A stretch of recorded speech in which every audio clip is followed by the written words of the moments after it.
على إبراهيم وعلى آل إبراهيم إنك حميد مجيد। আমরা গতকাল ২৭ নম্বর কায়দা বন্ধ পড়েছিলাম, আজকে আমরা ২৮ নম্বর কায়দা পড়ব। কায়দা আল ইশারাতুল মাহুদাতু লি আখরাস কাইবারাতিন নাতিক। দুইটা কিতাব থেকে কায়দাটি নেওয়া হয়েছে, মাজাল্লাতুল আহকামিল আদালিয়া, আর এটা হলো শিন্নুন মানে আসবান নাজায়ের। দুটো জায়গা থেকে এই কায়দাটি নেওয়া হয়েছে। আল ইশারাতুল মাহুদাতু লি আখরাস, আখরাস মানে হলো বোবা, যার জবান নাই। বোবা ব্যক্তির জন্য ইশারাতে মাহুদা মানে নির্দিষ্ট কিছু ইঙ্গিত, নির্দিষ্ট কিছু ইশারা, নির্দিষ্ট কিছু ভঙ্গি। এই বোবা ব্যক্তির জন্য নির্দিষ্ট ভঙ্গি, অর্থাৎ যে ভঙ্গিতে তিনি প্রচলিতভাবে কিছু কথা বুঝান এবং তার আশেপাশের লোকজন সেই কথাগুলো ওই ইশারার মাধ্যমে বুঝে নেয়। অর্থাৎ তিনি কখনো মানে এরকম করে হয়তো হাত মুখের দিকে নিয়ে বুঝাইতে চান তার খাওয়ার খিদা লাগছে, তাহলে এই ইশারাটা তার জন্য নির্দিষ্ট। অর্থাৎ এইরকম ইশারা দিলে তিনি বুঝতেছেন কি সবাই বুঝে তিনি খাইতে চাচ্ছেন।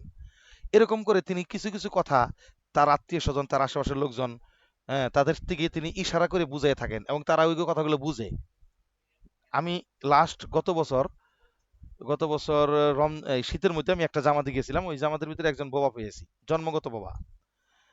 কিন্তু ওর কথা আর কেউ বুঝে না, কিন্তু ওর কথা হলো ওর অফিসারে বুঝে। অফিসার বলতে এই বোবা একটা গাড়ি ড্রাইভার, গাড়ি ড্রাইভিং করে। ওর যে বস, সেই বসে শুধু তার কথা বোঝে, আর তাছাড়া এর কথা কেউ বুঝে না। ওর বাবাও বুঝে না এর কথা। এর মা তো টেনশনে শেষ, যতটুকু শুনেছি। কিন্তু এর কথা তার বসেই বুঝে শুধু, এবং আমাদেরকে সব বুঝায় বলে দিতে পারে, এবং আমরা যে বলি সব তার বসে বলে দিতে পারে, বুঝাই দিতে পারে। এখন তো বোবাদের ভাষায় আছে এরকম হাত দিয়ে ছিনা ছিনা কি বুঝাই দেয়, কিন্তু বোবার নির্দিষ্ট ইঙ্গিত দিয়ে তারা এই কথাগুলো বুঝে নেয়। বোবাও নির্দিষ্ট ইঙ্গিত দিয়ে তার কথা বুঝাইতে পারে। এখন প্রশ্ন হইল যে এই বোবা, যার তার জন্য কিছু নির্দিষ্ট ইশারা, নির্দিষ্ট ভঙ্গি, এগুলো হলো কা ইবারাতিন নাতিক, যিনি কথা বলতে পারেন তার সুস্পষ্ট শব্দের মতো। অর্থাৎ যিনি বক্তব্য দিতে পারে তার মুখ থেকে সুস্পষ্ট বক্তব্য যেই মানের, আর যিনি কথা বলতে পারে না তার নির্দিষ্ট ইশারাটা ঠিক সেই মানের। যেমন চুক্তি ক্রয় বিক্রয়ের ক্ষেত্রে যিনি মুখ দিয়ে বলতে পারে আমি বিক্রি করলাম অথবা আমি ক্রয় করলাম, এটা এই ব্যক্তির স্পষ্ট বক্তব্যটা যেই মানের, আর ইশারা যিনি কথা বলতে পারে না, ঠিক আছে, তার কিছু নির্দিষ্ট ইশারা আছে যে ইশারাতে তিনি ক্রয় বিক্রয় চুক্তিকে সম্পন্ন করে থাকেন বলে অভ্যস্ত। তাহলে ওর এই নির্দিষ্ট ইশারাটাই, ওর নির্দিষ্ট এই ইশারাটাই ওই কেমন যেন সেই ইশারা দিয়া মুখের জবান থাকলে যেরকম বলতো আমি রাজি অথবা আমি বিক্রি করেছি, আমি বিক্রি করলাম, ক্রয় করলাম, এই শব্দগুলো মুখ দিয়ে বললে যেরকম কার্যকর হইতো তার এই ইশারাটাই ওইরকম কার্যকর হবে। অর্থাৎ বোবা ব্যক্তির ইশারা আর মানে সবাক প্রাণীর, সবাক ব্যক্তির, জবানওয়ালা ব্যক্তির মুখের কথা, দুইটা একই পর্যায়ের। কাজ করো, ডিস্টার্ব করো না ক্লাসে।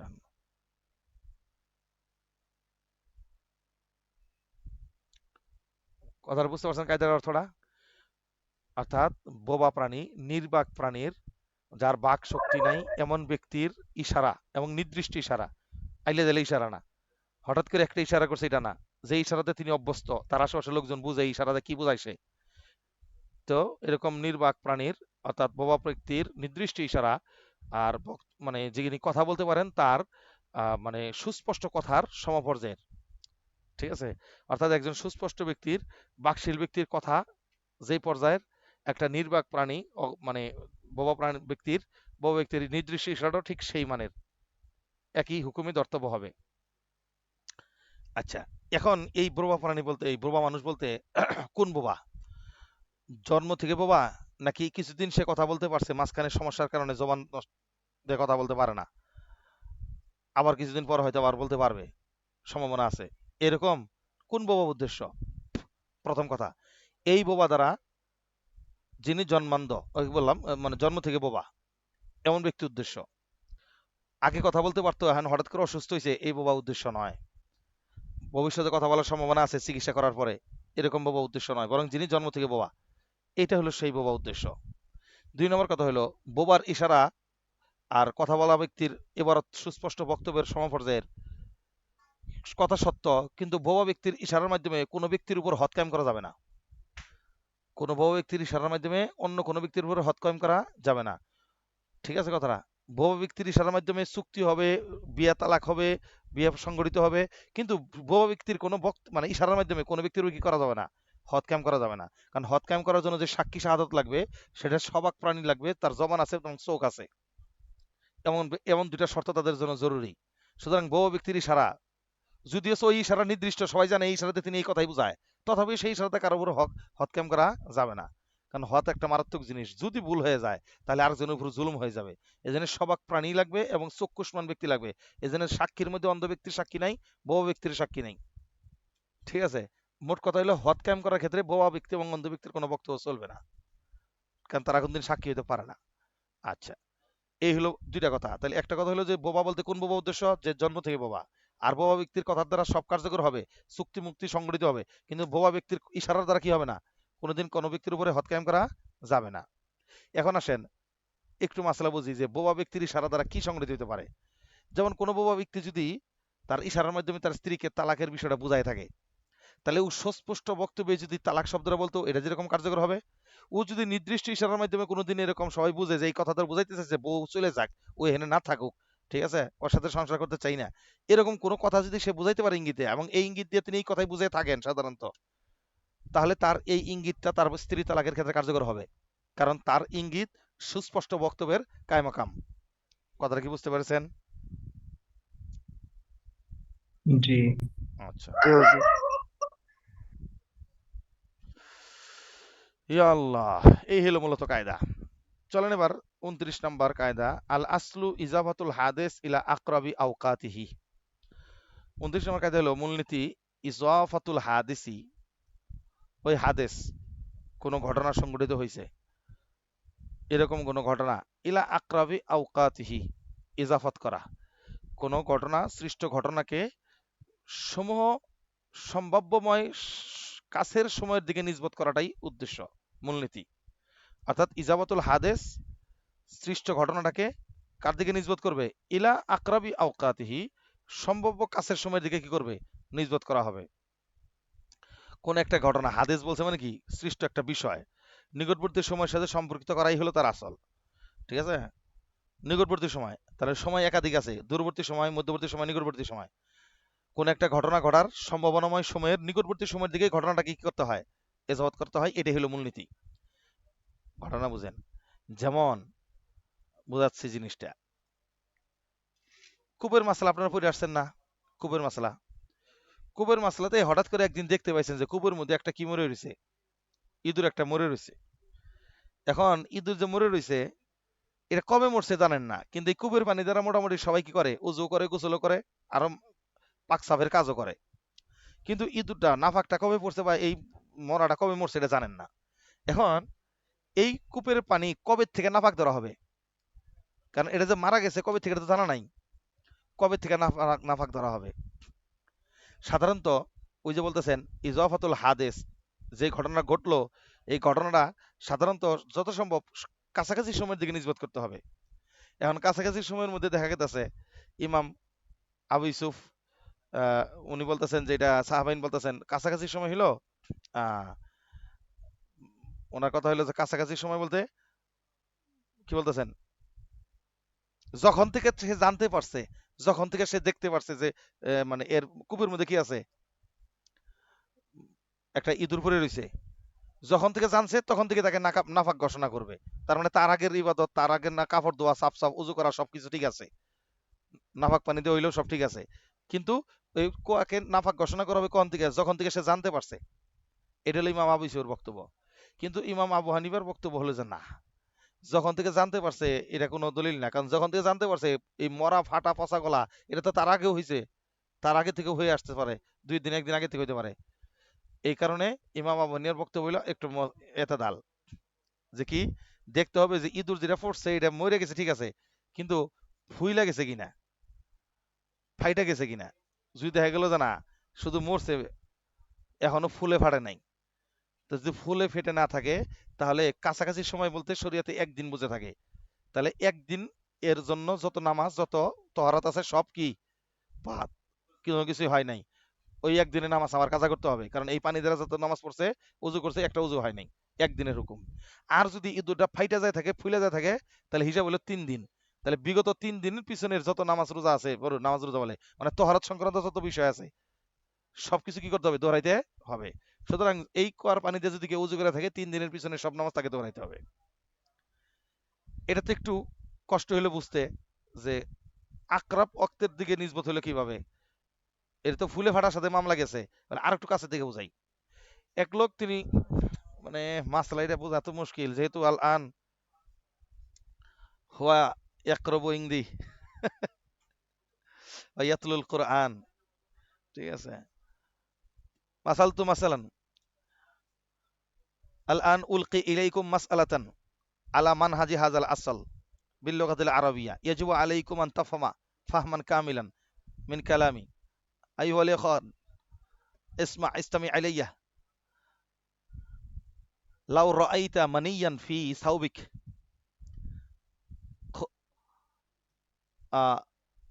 মাসালতু মাসালান লাউ রাআইতা মানিয়ান ফি সাওবিকা বা'দা যহরি ওয়ালাকিন্না ওয়ালাকিন্নাকা লাম তা'লাম মাতা আখরাজাল মানিয়্যু মিন মাখরাজিহি মাতা আনতা লা তা'লামু ফাকাইফা তা'মালু ফাকাইফা তুতাহহিরু ওয়া কাইফা তাযুন্নু আন্না হাযাল মানিয়্যু আখরাজা ক্বাবলা সাআতিন আও সাআতাইন আও ক্বাবলা ইয়াওমিন হিনাইযিন আলাইকা আন তানজুরা ইলা হাযিল কাঈদা ইযা ওয়াকা আল হাদাস ইযা ওয়াকা আল হাদাস ইযা ওয়াকাআত ওয়াকিআহ উনসুব ফানসাব হাযিল ওয়াকিআতা ইলা আকরাবি আওকাতিহি।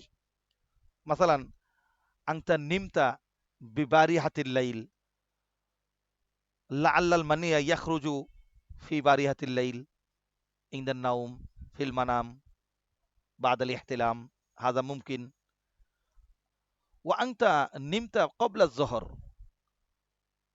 আয-যুহর يمكن أنك احتلمت بعد قبل الظهر في ذلك النوم، هذا يمكن أيضا، لكن إلى أي نوم أنسبت هذا المني؟ إلى أي مني؟ إلى أي نوم؟ هذه القاعدة، هذا الأصل يدل على أنك تجب عليك أن تنسب هذا الأصل، أن تنسب هذا المنية إلى النوم القريب وهو قبل الظهر ليس ببارحة الليل، فإن هذا هو النوم الأقرب من النوم الليل. فهمتم؟ نعم নাম নাম কারণ যে জিনিসের ফেসাল পারতেছি এটা আরবি ছাড়া তো ফেসাল পারলে সমস্যা, কারণ সে তো এখানে, কথাটা বুঝছেন? نعم হ্যাঁ, দুইটা ঘুম ছিল, রাত্রের ঘুম এবং জোহরের পূর্বের ঘুম।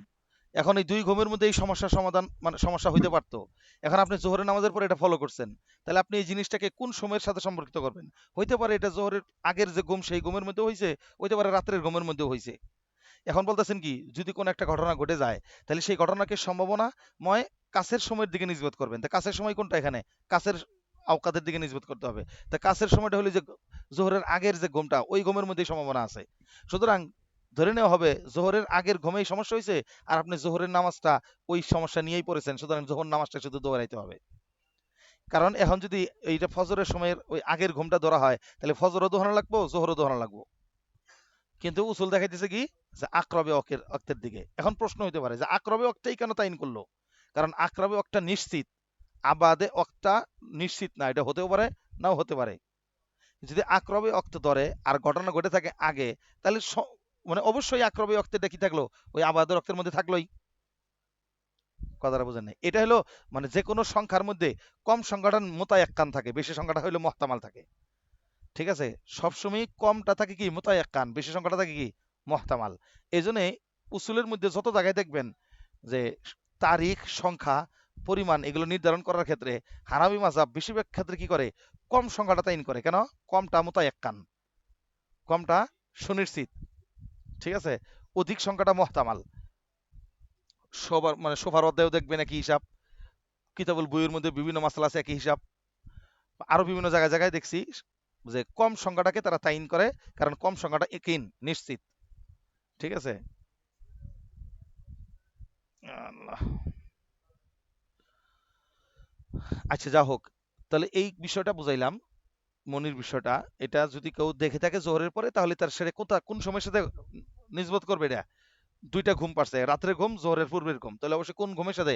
আকরাবি অক্তের ঘুমের সাথে নিজবত করবে। তাহলে ধরে নেওয়া হবে যে তিনি জোহরের আগের ঘুমের মধ্যে ডিস্টার্ব হয়েছে, সুতরাং জোহরের নামাজটা তিনি তহরাত ছাড়াই পড়ে ফেলছেন, কারণ দেখছে তো সে জোহর নামাজের পরে, সুতরাং জোহরের নামাজটা শুধু তাকে কি করতে হবে? দোহরাইতে হবে। কথাটা কি এখন পরিষ্কার হয়েছে? জি ব্যাস। আচ্ছা, এবার চলেন 30 নাম্বার যে কায়দা, এই কায়দাটা পড়ে রাখেন, লাগাতার 4টা কায়দা একসাথে আসবে, 4টা কায়দার একসাথে একটা সমাধান দেওয়া হবে, কারণ এই 4টা কায়দা প্রত্যেকটাই প্রায় কাছাকাছি মোরাদেব, একটা আম একটা খাস এরকম হয়।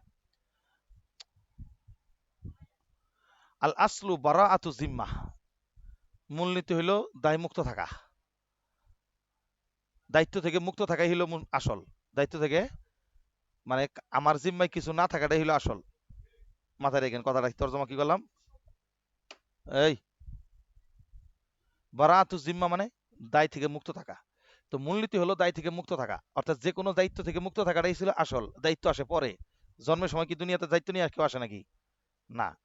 তাহলে দায়িত্বহীনতাই হলো কি? দায়িত্ব থেকে মুক্ত থাকাটাই হলো প্রকৃত অবস্থা, আসল। আর দায়িত্ব যদি জিম্মা মুক্ত থাকা, যেটা জিম্মা মুক্ত থাকা, অর্থাৎ কেউ আমার কাছে টাকা পায় বলে দাবি করলো, তো পায় না যে এটাই ছিল আসল। আর উনি যদি কেউ বলে যে পাই, তাহলে পাওয়ার জন্য দলিল লাগবে আলাদা করে। ঠিক আছে, আমি যদি বলি যে আমার কাছে তুমি টাকা পাও না, তা আমার জন্য কোনো দলিল দরকার নাই। কেন? বলে, তুমি যে আমার কাছে পাবা না এটাই স্বাভাবিক, কারণ জন্ম থেকেই তো আমি জন্মগ্রহণ করছি এমন অবস্থায় না যে তুমি আমার কাছে টাকা পাও, বরং আমার জন্ম থেকে এই পর্যন্ত আশা হয়েছে আমার কাছে কেউ পায় না, এই অবস্থায় আমার জন্মটা হয়েছে, সুতরাং এটাই ছিল আমার আসল হালত। এর উপরে তুমি আমার পাওয়ার জিম্মাদারি, তুমি আমার উপরে কিছু পাও বলে দাবি করছো, সুতরাং এই দাবিটা হইলো আমার আসলের খেলাফ। সুতরাং যিনি কি আসলের খেলাফ দাবি করলো ওনার জন্য বাইয়িনা লাগে, দলিল লাগে। ঠিক আছে? সুতরাং কেউ যদি কারোর প্রতি টাকা পায় বলে দাবি করে বা কোনো কিছু পায় বলে দাবি করে, তা সাধারণ মূলনীতি হলো বারাআতু জিম্মা, যে তার কাছে সে কিছু পায় না বলে ধরে নেওয়া হবে। সুতরাং তার দাবি, যে দাবি করলো যে টাকা পায়, যেমন সাপোজ জিহাদ মনে করতেছে তাওহিদের কাছে সে টাকা পায়, কিন্তু তাওহিদের কাছে তার টাকা পাওয়ার দূরতম সম্ভাবনাও নাই। সুতরাং তাওহিদ যদি অস্বীকার করে তুমি আমার কাছে কোনো টাকা পাও না, তাহলে তাওহিদের কথাই গ্রহণযোগ্য হবে। তবে জিহাদ যদি প্রমাণ দিতে পারে যে আমি টাকা পাই এই মর্মে যে দলিল আছে, তখন জিহাদের কথা দলিল কার্যকর হবে। কথাটা বুঝে আসছে? তো এই জন্য কেন, জি কেন এটা? যে কারণ প্রাথমিকভাবে মনে করা হবে বারাআতু জিম্মা, মানে কোন ধরনের দায়ী দায়িত্ব, কোন ধরনের জিম্মা, এগুলো সবকিছু থেকে মুক্ত অবস্থায় মানুষের জন্ম। ঠিক আছে? সুতরাং দায়িত্ব ছিল না তার, কেউ তার কাছে কিছু পাইতো না, তিনার জিম্মায় কিছু ছিল না, মুক্ত অবস্থায় ছিল তার জিম্মাটা, দায়িত্বটা। এখন কেউ যদি তার জিম্মায় কিছু পাই বলে দাবি করে, তাহলে এটার জন্য বাইগিনা লাগবে। বাইগিনা দিতে পারলে সে কার্যকর হবে, না হলে তার কথারই যোগ্য, মানে কি কার্যকর হবে, যে তুমি আমার কাছে কিছু পাও না। কায়দার সাথে একটা উসুল বুঝাইছি, এবং কেন বলতেছি যে সামনে আরো 2-3টা কায়দা সহ এটা একসাথে বোঝাবো, এটা প্রাথমিকভাবে বুঝাইলাম। এগুলো সব কায়দার পিছনে একটা কায়দা কুল্লি আছে, এগুলো সব শাখাগত কায়দা। এই কায়দাটার মূলত কায়দা হলো আল বাইয়িনাতু আলাল মুদ্দাই ওয়াল ইয়ামিনু আলা মান আনকারা। আমি আপনাদের বলেছিলাম কায়দা কুল্লিয়া কাকে বলে, কায়দা জুজিয়া কাকে বলে, এবং কাওয়ায়েদ কাকে বলে, জওয়াবেদ কাকে বলে, আলোচনা করেছিলাম শুরুর দিন। মনে আছে কিছু এগুলো? জি মনে জি থাকলে তো। হুজুর। আচ্ছা, তো মূলত এই হাদিসের শব্দগুলোই সাধারণত, বা নুসুসের আয়াতের শব্দগুলোই সাধারণত কায়দা কুল্লিয়া হয়, এবং হুবহু আয়াত বা হুবহু হাদিস ওইগুলোই কায়দা হিসেবে উল্লেখ করে থাকে, ইন্নামাল আমালু বিন্নিয়াত, এবং এটা কায়দা কুল্লিয়া। ঠিক আছে? এর অধীনে অসংখ্য অসংখ্য মাসালা বের হবে, ইল্লা মাশাআল্লাহ দুই একটা শ্বাস বলতে কিছু থাকেই, ওটা হিসাব বাদ। আচ্ছা, তো এখন ওই যে বললাম আল বাইয়িনাতু আলাল মুদ্দাই ওয়াল ইয়ামিনু আলা মান আনকারা, এটা হাদিসের শব্দ, এটা একটা কায়দা, কায়দা কুল্লিয়া। এর অধীনে অসংখ্য শাখাগত মাসলা আছে, শাখাগত কায়দা আছে, মাসলা না শাখাগত কায়দা আছে অসংখ্য। ওই এক একটা কায়দা থেকে মাসলা বের হবার অনেকগুলো। তাহলে এবার বুঝেন কায়দা কুল্লিয়া কি পরিমাণ মানে আফরাদকে, কি পরিমাণ মাসাইলকে শামিল করে। আমি আপনাদেরকে একটা শরহুল কাওয়াইদুল ফিকহিয়া নামে একটা কিতাবের আলোচনা করেছিলাম, শরহুল কাওয়াইদুল ফিকহিয়া। শুধু এখানে 100 কাওয়াইদে কুল্লিয়ার কথা উল্লেখ আছে, এবং 100 কাওয়াইদে কুল্লিয়ার ব্যাখ্যা করা আছে। এখন তো মানে অনলাইনে পড়লে তো সবকিছু দেওয়া যায় না, একটা ধরছি ওইটা দিয়ে শেষ করতে হয়, সবকিছু দেওয়া সম্ভব হয় না।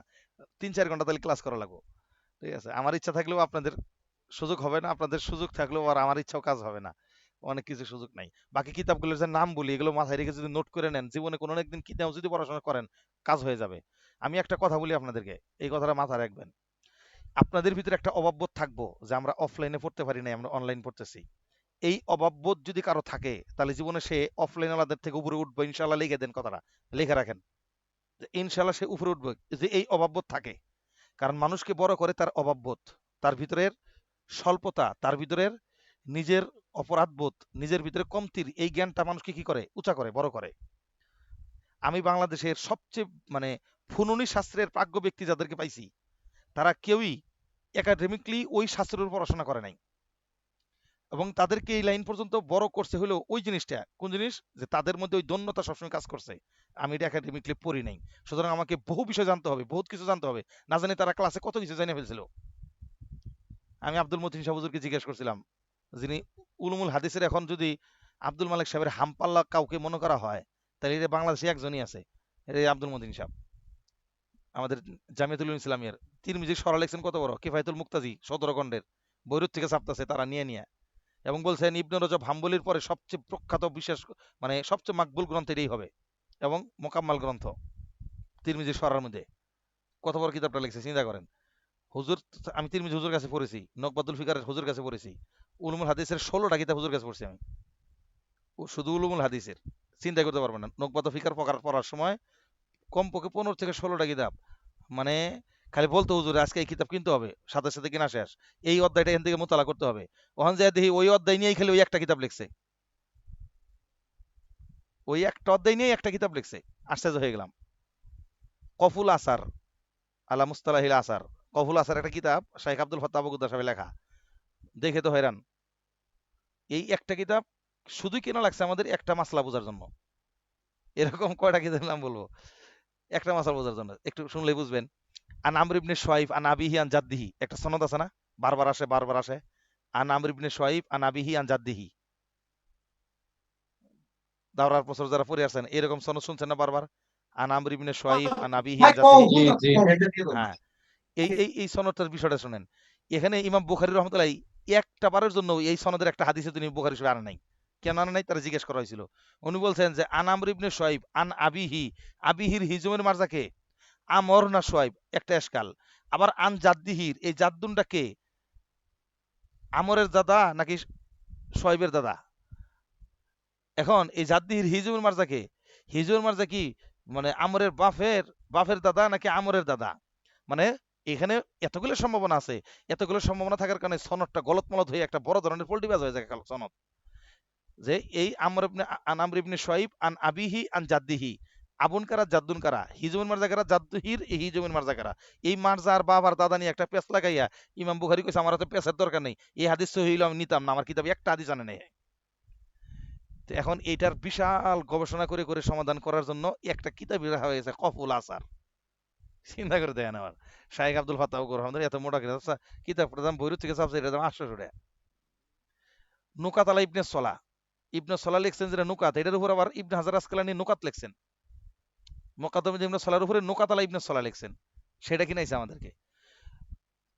মানে কয়টা নাম গো, মানহাজুল মুক্তারাহ, শরীফ হাতেম সাহেবের, সেই আরবের একজন উম্মুল কুরা শিক্ষক। এরকম অসংখ্য কোরআন, আল ওয়াজিজ আব্দুল মালিক সাহেবের, যেটা এখনো ছাপে নাই। তানকিহুন নজর আব্দুল মালিক সাহেবের বিশাল বড় বই, ঠিক আছে, এটা সরা সম্পূর্ণ আমাদের ছাপায় নেওয়া হয়েছে, এই মোটা এত বড়। তানকিহুন নজর পুরা নুকবাতুল ফিকারের সরা। হুজুর নিজে বলছেন ক্লাসে, ইবনে হাজার আসকালানি কিয়ামতের দিন বলবে আব্দুল মালিক আমার জিম্মাদারি তুমি পালন করে দিয়েছো, নুকবাতুল ফিকারে যে সরা লিখে দিয়েছো তুমি। বুঝলেন এবার মজার কাহিনীটা। তো যাই হোক, এক নুকবা পড়বার যে যে কত কিতাব হুজুর আমাদেরকে হাতাইছে, ধরাইছে নগদে, এবং কি বুঝলাম এটা পইরা তার কাছে সামনে বোঝা লাগতো। এখন জিজ্ঞেস করছিলাম হুজুর আপনি একাডেমিকলি পড়ছেন কোন জায়গায় রে? বলে যে বাজান, এই উলমুল হাদিস তো আমার সময় এরকম প্রসিদ্ধ ছিল না। উনি তো আজকে থেকে 40 বছর আগে দাওরাত হাদিস শেষ করছে, তখন কি আর বাংলাদেশে আলাদা করে ভারতবর্ষে কোনো জায়গায় এরকম আলাদা করে স্বতন্ত্র উলুম হাদিসের অস্তিত্ব আছে? দুই এক জায়গায় আছিল, কোন জায়গায় সেটা? ওই যে পাকিস্তানে আব্দুর রশিদ নোমানী রহমতুল্লাহ পড়াইতেন উলুম হাদিস আলাদা করে। তো ওনার কাছে ওই জামানায় যারা গেছে তারা পড়তে পারছে, এরকম দুই এক জায়গায় ছিল। ওইরকম দেওবন্দি আলাদা করে উলুম হাদিস পড়ার কোনো সিস্টেম তখন পর্যন্ত আবিষ্কার হয়েছে কিনা হুজুরা জানা নাই। পরবর্তী যখন এই দেশে আসছেন তখন তার উস্তাদ আসাদ মাদানী সাহেবের খলিফা তিনি, আসাদ মাদানী সাহেব নিজে তাকে প্রস্তাব দিচ্ছেন তুমি এই বিষয় নিয়ে গবেষণা করো। ওনার মেহনত শুরু হইলো। বলে যে মালিবাগের আমি শিক্ষক, উনি মালিবাগে তিরমিজি পড়ায়, ওই টাইমে মালিবাগ থেকে হাইটটা তিনি যান বসুন্ধরা। কেন? খবর পাইছেন বসুন্ধরাতে একটা কিতাব আছে, কি সেটা বলে রিজালের একটা কিতাব আছে আল কাশেফ, শায়েখ আও আমার তাহকিক করা আল্লামা জাহাবীর বলে কাশেফ কিতাব পাইছে 6 খণ্ডের। হুজুর নিজে বলছেন আমি প্রতিদিন মালিবাগ থেকে হাইটে বসুন্ধরা যাইতাম, যাইয়া আসরের সময় থেকে মাগরিব পর্যন্ত এই লাইব্রেরি খোলা থাকতো। বাইরের লোকের জন্য অ্যালাউ ছিল আসর থেকে মাগরিব পর্যন্ত। আমি মালিবাগে শিক্ষক পরিচয় দেওয়া সত্ত্বেও ওই আসর থেকে মাগরিবের বাইরে আমার জন্য সময় নাই। এর বাইরে ওই আসর থেকে মাগরিব পর্যন্ত প্রতিদিন আমি হাতে লিখে লিখে 6 খণ্ডের বই নিয়ে এসেছি। চিন্তা করছেন কি পরিশ্রমটা করছে। বলে যে ফরিদাবাদ খবর পাইলাম একটা কিতাব হয়েছে সিয়ার আলাম ইন্নুওয়ালা, মালিবাগে নাই। গেলাম ফরিদাবাদে, প্রতিদিন যায় যে হাইটটা ফরিদাবাদ থেকে যে ওই সিয়ার আলাম ইন্নুওয়ালার মোকাদ্দমা লিখে নিয়ে এসেছি পড়বার জন্য। তাহলে একটা লোক শিক্ষক হইয়া তার জীবনের পরিশ্রমটা কোন জায়গায় করছে, যে পরিশ্রম একটা ছাত্র তিনি পড়াশোনাকালীন সময়ে একাডেমিকলি চিন্তাই করে না, অথচ উনি মালিবাগ থেকে সেই ফরিদাবাদ হাইটা গেছে। কমপক্ষে 20 কিলো রাস্তার কম হবে না তো, 15 কিলো। আমার এখান থেকে বসুন্ধরা গেছে, ওখানেও রাস্তা কম 15 কিলো কম হবে না। এত দূর প্রতিদিন হাটে হাইটা যাইয়া বা গাড়িতে যাইয়া যায় সে কি করছে, আসর থেকে মাগরিব পর্যন্ত সময়টার মধ্যে লিখে নিয়ে আইছে। এই লোকের যে পরিশ্রম এবং ওনার যে সংগ্রহশালা, ওনার যে বই পুস্তক রুমের মধ্যে আছে, কি পরিমাণ স্টাডি করে, তো এর ধারের কাছেও একাডেমিক 2-1 বছর পরে কোনো লোক তার ধারে কাছেও যাইতে পারবে না। এটার কারণটা কি, ওনার ভিতরে ওই অভাববোধটা কাজ করছিল যে আমি তো একাডেমিকলি পড়ি নাই। এই কারণে তার এই অভাববোধ তাকে আজকে এত উঁচায় নিয়ে আসছে। তার গবেষণা কোন পর্যায়ে গেছে, আব্দুল মালিক সাহেবের মতো এত বড় হাস্তি, কোন সনদের রাবিনের সন্দেহ হইলে উনি আব্দুল মতিন সাহেবের ফোন করে যে হুজুর এটার সনদটা কেমন হইতে পারে, এটা তো এমন লাগতেছে, এমন হইতে পারে কিনা। অথচ উনি কত বড় পণ্ডিত, কত জায়গায় পড়াশোনা করছেন, খালি উলুম হাদিস নিয়ে নয়, 7 বছর পড়াশোনা করছেন আলাদা। এফতা পড়ছেন মাত্র 2 বছর, উলুম হাদিস তো বাকি 7 বছর পড়ছে। তো এই পণ্ডিত তার জিগায়, তাহলে বুঝেন মানে ওই যে তার অভাববোধটা। আমি এটা বলতেছিলাম আপনাদের কেন, এখানে যারা অফলাইন পড়তেছেন না অনলাইন পড়তেছেন, কিন্তু এখানে অনেক ভালো ছাত্র এমন আছে যারা অফলাইন পড়লে পড়ার মতো ভালো মাদ্রাসায় পড়ার মতো যোগ্যতা আপনাদের ছিল। আমি এখানকার সবার তথ্য জানি। কিন্তু আমি আগেই বলেছি এটা খুলেছিলাম ওই যে সাময়িক সমস্যা, যুগের চাহিদা, এবং নাইমা মারছে কানামা ভালো, কিছু না হইলেও নিজের জন্য হইলেও জানলাম, মুফতি নয় নাই লেখলাম, লেখার জন্য নাই পড়লাম, কমপক্ষে নিজেদের জানার জন্য নিজেদের মাসলাগুলো পড়াইতে যায়, ছাত্রদের পড়াইতে যায়, অনেক অভিজ্ঞতা এখান থেকে কাজে লাগে, এই উদ্দেশ্য না হইলে পড়লাম। এরপরে কোনো জায়গায় জাগতিক সময় একটা কাজে লাগা গেল। কিন্তু যদি কারো ভিতরে এই দৈন্যতা কাজে লাগে, দৈন্যতা থাকে যে না আমি কম পড়ছি, অথবা অফলাইন আলাদা না জানি আরো কত কিছু পড়ছে, এই দৈন্যতা যদি কেউ ভিতরে, এটাকে বলে সেলফ কনভিকশন, সেলফ ভ্যালুয়েশন, আত্মমূল্যায়ন যদি কাউকে থাকে নিজের, তাহলে সে উঠবে ইনশাল্লাহ, অনেক বড় উঁচু হয়ে যাবে, অনেক অনেক উপরে উঠবে, চিন্তা করতে পারবেন না। আমি আপনাদের থেকে এমনটা আশা করি। ঠিক আছে, কারণ আমাদের এখানে একটা ধরা সীমাবদ্ধতা আছে, আমরা চাইলেও সবকিছু দিতে পারি না, সবকিছু নেওয়ার মতো সুযোগ, দেওয়ার মতো সুযোগ আমাদের নাই, আর আপনাদের সময় সুযোগ ওইভাবে নাই। ঠিক আছে, এই সময়টুকুর মধ্যে যেন আমরা উপরে উঠতে পারি, সেই জন্য ওই ভিতরের মানে এহসাসটা থাকা ভালো। ঠিক আছে, তাহলে ওই সামনে পড়াশোনা হবে, চর্চা হবে, স্টাডি হবে। আল্লাহ আমাদের সবাইকে কবুল করেন, আমিন। চলেন, আমি যে এই কথাগুলো তো বুঝতে পারছেন না, জি বললাম কিছু বুঝতে পেরেছি। আকাবিরের কিছু ঘটনা শুনাইলাম, দর্শক হইলে তো কথা কথাই কইতাম। চলেন, আল আসলু বারাতু জি জি। জিম্মা, বারাতু জিম্মার বিষয়টা বুঝাইছি। আর এটা মূলত একটা জুজি কায়দা। মূল কায়দাটা কোথা থেকে আসছে, আল বাইয়িনাতু আলাল মুদ্দাই ওয়াল ইয়ামিনু আলা মান আনকারা, ওই কায়দা থেকে মূলত এটা আসছে। ঠিক আছে, ওই কায়দা হলো কায়দা কুলিয়া, এটা হলো তার কায়দা জুজিয়া। এরকম আরো বেশ কিছু কায়দা জুজিয়া আসতেছে যেগুলোর কায়দা কুলিয়া আছে, যেমন এখন আসেন এই যে কায়দা, আল আসলু বাকাউ মাকানা আলা মাকান, প্রত্যেকটা বস্তু যে অবস্থায় আছে সেই অবস্থায় টিকে রাখাটাই হলো আসল। কোন একটা বস্তু যে অবস্থায় আছে তার আপন অবস্থায় বহাল থাকাই হলো আসল। একটা বস্তু যে অবস্থায় আছে এই অবস্থাতে বহাল থাকাটাই হলো কি, এটাই আসল। দেখেন তো আগের কথা আর এখানকার কথার মধ্যে কি আছে, কাছাকাছি মিল আছে। এরপর আরেকটা কায়দা, আল আসলু ফিল আবজা ইয়াত তাহরিম, আবজা বুদউনের জমা, মিলকে বুঝা আজিরা বলে, সেই অঙ্গের মধ্যে সহি ফতোয়া হইল যে ওটার আসলে হইল হারাম। কারণ জন্ম থেকে সে কারো অধীনস্থ স্ত্রী হয়ে দুনিয়াতে জন্ম নেয় না, সে জন্ম হয়েছে একটা স্বাধীন নারী হিসেবে। পরবর্তী এখানে তাকে মালিকানা দেওয়া হয় এবং ব্যবহারের বৈধতা দেওয়া হয় বিশেষ জরুরতের কারণে। এই জন্য তার মূলনীতি ছিল এটা তাহরিম। তাহলে এখানকারও একটা বিশেষ অঙ্গের মূলনীতি হলো হারাম। আবার আরেকটা জায়গায় দেখাইতেছে আসলুফিল আশিয়াল ইবাহা, কোন কোন জিনিসের মধ্যে মূলনীতি হলো বৈধ হওয়া, পবিত্র হওয়া, তহের হওয়া, হালাল হওয়া। এই সবগুলোই মূলত একটা জায়গার কায়দা, সেটা হলো ইস্তেসহাবুল হাল, প্রত্যেকটা জিনিসকে তার আপন অবস্থায় ঠিক রাখা। এই যে 4টা কায়দা বলছি, 4টা জিনিসের মূলনীতিটা কি বলছি একটা জায়গায়, সেটা হলো ইস্তেসহাবুল হাল, ইস্তেসাবুল হাল কি বলছিলাম? আমি শুরুতে কাওয়াইদুল ফিকের এই সমস্ত ক্লাস শুরু করার আগে আমি কিছুদিন উসুলুল ফিকের কিছু নুসুস মানে আমি এই যে খাকা তৈরি করে দেখাইছিলাম যে আদিল্লাহ মুত্তাফাক আলাই আদিল্লাহ মুখতালাফি এগুলো দেখাইছিলাম। সেখানে ইস্তেসাবুল হাল সম্পর্কে আলোচনা করেছিলাম। প্রথম ক্লাসটা খুব গুরুত্বপূর্ণ ছিল, যারা ধরছে ওইটা বা ইউটিউবে আছে দেখে নিতে পারেন। ঠিক আছে, ওখানে এগুলো সম্পর্কে আলোচনা আছে। আমি আবারও বলতেছি আজকে, ইস্তেসহাবুল হাল। ইস্তেসহাবুল হাল মানে কি? প্রত্যেকটা জিনিস তার আপন অবস্থাতে ঠিক রাখা, বহাল রাখা। এটা যে কায়দা, বাকা ও মাকান আলা মাকান, প্রত্যেকটা বস্তু তার আপন অবস্থায় ঠিক রাখা, এটাকে বলে ইস্তেসাবুল হাল। তো কোনো জিনিসের আসল অবস্থা হইলো হালাল, তো এটাকে হালালের অবস্থায় ঠিক রাখা। কোনো জিনিসের আসল হুকুম হইলো হারাম, তো এটাকে হারামের অবস্থায় ঠিক রাখা, হালাল ফতোয়া না দেওয়া যতক্ষণ হালালের পক্ষে দলিল হওয়া যায়। যে জিনিসের প্রকৃত অবস্থা হইলো হালাল বা তহের, তাহলে ওটাকে তহের বা হালালের ফতোয়া দেওয়া যতক্ষণ না হারামের পক্ষে বা নাজিস হওয়ার পক্ষে কোনো দলিল না পাওয়া যায়। যে জিনিসের প্রকৃত অবস্থায় হইলো বোবাহ মোবাহ, মানে জন্মগত অবস্থায় সে মোবাহ আছে, তাহলে এটাকে কখনোই হারামের ফতোয়া দেওয়ার জন্য আলাদা করে কি লাগবে? দলিল লাগবে। এই কথা বলতেছে প্রত্যেক জিনিসকে আপাত দৃষ্টিতে তাকে তার আপন অবস্থায় রেখে দেওয়া, সেটা হালতে ইবাহাতের অবস্থায় হোক, হালতে তাহরিমের অবস্থায় হোক, অথবা অন্য কোনো হালতে হোক, মানে তার যে প্রকৃত অবস্থা ওটাতে তার রেখে দেওয়া। যতক্ষণ না এই প্রকৃত অবস্থার খেলাফ কোনো দলিল পাওয়া যায় ততক্ষণ পর্যন্ত তার কোনো হুকুমের মধ্যে পরিবর্তন না না।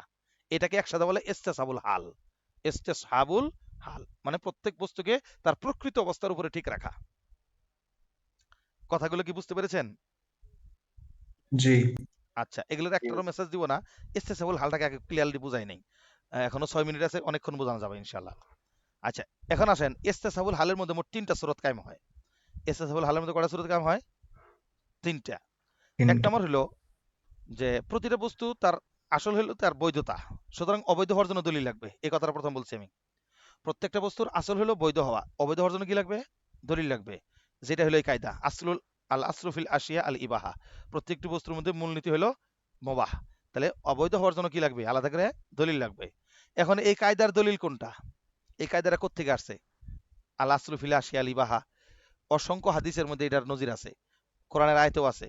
হুয়াল্লাযী খলাকালাকুম মা ফিল আরদি জামিআ, আল্লাহ তাআলা জমিনের যা কিছু আছে সবকিছু তোমাদের জন্য সৃষ্টি করছেন। তার মানে সবকিছু তোমাদের বৈধতার জন্য বানাইছেন। তার মানে পৃথিবীর প্রাকৃতিক সমস্ত জিনিস আমার জন্য মুবাহ। লাকুম কইছে যে আল্লাহ তোমাদের জন্য বানাইছেন সবকিছু পৃথিবীর যা আছে। তাহলে পৃথিবীর সবকিছু আমার জন্য হালাল, আমার জন্য মুবাহ বৈধ। এখন কোন জিনিস আমার জন্য হারাম হওয়ার জন্য আলাদা করে দলিল লাগবে। সুতরাং সুদটাও আমার জন্য বৈধ ছিল, পরে এটা হারাম হয়েছে কোরআন শরীফের আয়াতের কারণে। ঠিক আছে কথাটা? জি সুরও আমার জন্য হালাল ছিল, হারাম হইছে কোরআন শরীফ আলাদা আয়াত নাজিল করছেন এই জন্য। কারণ খলাকালাকুম মা ফিল আরদি জামিআ, মার মধ্যে এই মা শব্দটা আম, এই আমের মধ্যে পৃথিবীর সমস্ত আফরাত, সমস্ত চিজ আর আসবাব সব শামিল ছিল। ঠিক আছে? এখন যদি তাকসিস করে সেটা আলাদা কোনো নস লাগবে, অর্থাৎ আলাদা কোনো দলিল লাগবে হারামের জন্য। ওই দলিল আসার পরে এই মা আম, এই আমের মধ্যে কিছু করে খাস করা হবে। আমরা পড়ছেন না আমুন খুস্সা মিনহুল বাস, আম লাম ইয়াখুস্সা মিনহুল বাস, পড়েছেন না এগুলো উসুলে জি শাসি নুরুল জি আলমে?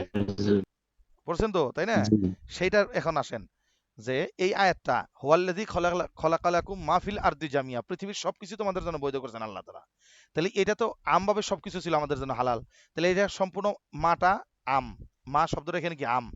আচ্ছা, এখান থেকে খাস করার জন্য আলাদা করে দলিল লাগবে, হারামের জন্য দলিল লাগবে, হারাম হওয়ার জন্য, অবৈধ হওয়ার জন্য দলিল আলাদা। যদি প্রমাণ বোঝা যায় যে না দুনিয়ার এই জিনিসটা তোমার জন্য হারাম, তখন এটা ওই আয়াতকে কি করবে? তাকসিস করবে। আচ্ছা, তাহলে প্রথম জিনিস বুঝাইলাম ইস্তেসাবুল হালের, যে প্রত্যেকটা বিষয় বৈধতার উপর থাকবে, অবৈধ হওয়ার জন্য দলিল লাগবে। এই আয়াত দিয়ে তার দলিল দিলাম। এটা হলো 1 নম্বর সূরত। আর এটা হলো যেসব বস্তুর মধ্যে না থাকাটা আসল, সেগুলোকে আপন অবস্থায় বহাল রাখা। ওই যে যেটা বলছিলাম, বারাতু জিম্মা। একটা মানুষ জন্মগ্রহণ করে কি কোনো বোঝা মাথায় নিয়ে? একটা সন্তান জন্মগ্রহণ করলো, সে কি তার ভবিষ্যৎ ছেলের বোঝা নিয়ে সে জন্মগ্রহণ করছে? মেয়ে বিয়ে দেওয়ার দায়িত্ব নিয়ে সে জন্মগ্রহণ করছে?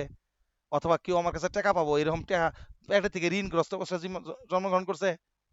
অবস্থা বাংলাদেশের সন্তান যারা জন্মগ্রহণ করতেছে, তারা কেউ 78, কেউ 80, কেউ 1 লাখ টাকা ঋণ নিয়েই মাথায় জন্মগ্রহণ করতেছে। বুঝেন নাই মনে হয়। জি বুঝছি হুজুর, মাথা বাংলাদেশের পিছু যে ঋণ। পরিমাণ ঋণ, তাদের কাছে যেটা আজকে যে সন্তান পয়দা হয়েছে ওর কান্দেও 1 লাখ টাকা ঋণ আছে। ঠিক আছে, সেটা হওয়ার এক বাত। বাকি একটা সন্তান জন্মগ্রহণ অবস্থায় কি অবস্থায় করে? কোন ধরনের ঋণ মুক্ত অবস্থায়, দায় মুক্ত অবস্থায়, জিম্মা মুক্ত অবস্থায়। তার মানে কি? জিম্মা থেকে কোনো কিছু থাকবে না, মুক্ত থাকবে, এটাই প্রকৃত হালত। এখন যদি জিম্মার মধ্যে কোনো কিছু আসে, দায়ের মধ্যে আসে, মানে কারো আওতাধীনে কোনো কিছু আবশ্যক হয়, এই আবশ্যক হওয়ার জন্য আলাদা করে দলিল লাগবে। তাহলে ইস্তেসাবুল হালের মধ্যে এটাও একটা ইস্তেসাবুল হাল, প্রকৃত অবস্থা, যে জিম্মা থেকে মুক্ত থাকা। প্রকৃত অবস্থা এটাও যে জিম্মা থেকে মুক্ত থাকা। সুতরাং কেউ কারো জিম্মায় কোনো কিছু পাওয়ার আবেদন করলে সেটার পক্ষে কি লাগবে? দলিল লাগবে। কটা সুরত গেল? দুইটা। একটা বললাম প্রত্যেক জিনিস বৈধ থাকা, অবৈধ হওয়ার জন্য দলিল লাগবে। আরেকটা জিনিস হলো, আরেকটা বললাম হুক সুরত কি, যে প্রত্যেকটা মানুষের জিম্মা মুক্ত থাকা, দায় মুক্ত থাকা। সুতরাং জিম্মা মুক্ত এর বিরুদ্ধে যদি মানে কারো জিম্মায় কিছু পাওয়ার আবেদন থাকে, তাহলে সেটার জন্য দলিল লাগবে। তাহলে জিম্মা মুক্ত থাকাটাও ইস্তেসাবুল হাল। 3 নম্বর হলো, শরীয়ত কর্তৃক কোন একটা হুকুম কোন একটা সওয়াবের কারণে সাব্যস্ত করছে, তাহলে ওই হুকুমের উপরেই ওই হুকুমটা বলবৎ থাকবে ওই সওয়াবের কারণে, যতক্ষণ না যতক্ষণ না ওই সওয়াবের খেলাফ কিছু পাওয়া যায়, ততক্ষণ পর্যন্ত ওই হুকুম থেকে তাকে নড়বড় করানো হবে না। যেমন বলি, প্রত্যেকটা নারী একটা পুরুষের জন্য হারাম ছিল, কিন্তু কোন একটা কারণে বা বিবাহের মাধ্যমে এই নারীটাকে পুরুষের জন্য হালাল করছে, বিবাহের মাধ্যমে নারীটাকে পুরুষের জন্য হালাল করছে। এখন আসেন, শরীয়ত যার কারণে একটা নারীকে পুরুষের জন্য হালাল করলো, তাহলে এই হালাল অবস্থায় তার হুকুমটা বিদ্যমান থাকবে। এটাই তার ইস্তেসাবুল হাল এখন। ঠিক আছে, এটাই তার প্রকৃত অবস্থা। যতক্ষণ না তালাকের ব্যাপারে কোনো ধরনের আলাদা দলিল পাওয়া যায়, অথবা এই দুজনের মধ্যে সম্পর্ক ছেদনের ব্যাপারে কোনো দলিল পাওয়া যায়, ততক্ষণ পর্যন্ত এদের মধ্যে সম্পর্ক শরীয়ত যেটা ফয়সালা করে দিছে ওই ফয়সালার উপরে টিকে থাকবে। এটাও ইস্তেসাবুল হাল। আর ওই কায়দাটাই হলো আল আসরুফিল আফজা আত তাহরিম। তাহলে এখন বলেন দেখি, এক ইস্তেসাবুল হালের মধ্যে আসলুন ফিল আশিয়াল ইবাহা পাওয়া গেল, এক মানে ইস্তেসাবুল হালের মধ্যে আল আসলুফিল আফজা আত তাহরিম এটাও পাওয়া গেল, আর এক ইস্তেসাবুল হালের মধ্যে বারাত জিম্মা কায়দাটা পাওয়া গেল। আর ইস্তেসাবুল হাল বোঝানোর জন্য আল আসলু বাকাউ মাকান আলা মাকান এই কায়দাটাই বুঝাই দিল। তাহলে এখানে 4টা কায়দা একসাথে সবগুলো, 4টা কায়দা মূলত কি একই বিষয়কে বোঝাচ্ছে। আর 4টা কায়দার সাথে আমি কিন্তু মেসাল দিয়েছিলাম যে প্রকৃত অবস্থা কোন জিনিসের পবিত্র হওয়া, যেমন কি পানি। দুনিয়াতে আল্লাহ তাআলা যে পানি পাঠাইছেন, নাপাক পানি পাঠায় নাই, পবিত্র পানি পাঠাইছে। সুতরাং কোন একটা পানির হালাল না হারাম, না না পাক না নাপাক, কোনো যদি বাহ্যিক করিনা না থাকে, তাহলে এটাকে ধরে নেওয়া হবে পাক। এটাকে যদি নাপাক ফতোয়া দিতে যাই, তাহলে নাপাকের জন্য আলাদা করিনা লাগবে এবং দলিল লাগবে, নয়তো এটা ফাক। রসুল সাল্লাহ সাল্লাম তাকে একটা জুতার মোজা, চামড়ার মোজা একজন কাফের হাদিয়া পাঠাইছিল। তো নবীজি সরাসরি সেই চামড়ার মোজা ব্যবহার করছেন, তিনি তাহকিক করে নাই। এর দ্বারা কি বোঝা গেল? যে যেহেতু দাওয়াগত করা হয়েছে, এখন এটা জবাইকৃত পশু না জবাইকৃত পশু না এগুলো দেখার টাইম নেই, কারণ দাওয়াগতের দ্বারা প্রত্যেক জিনিস পবিত্র হয়ে যায়। অপবিত্র হওয়ার জন্য দলিল দরকার ছিল, দলিল এখানে উপস্থিত নাই, সুতরাং এখন আপাতত ব্যবহার করে নিলাম। তার মানে নবীজির ব্যবহারে এই কায়দা প্রমাণ করে দিল যে কোনো জিনিস যদি হারাম হওয়ার পক্ষের দলিল যতক্ষণ না জানা থাকবে, ততক্ষণ জিনিসটা হালাল, কারণ তহের তহের বা পবিত্র। এই হাদিস থেকে প্রমাণ হয়ে গেল।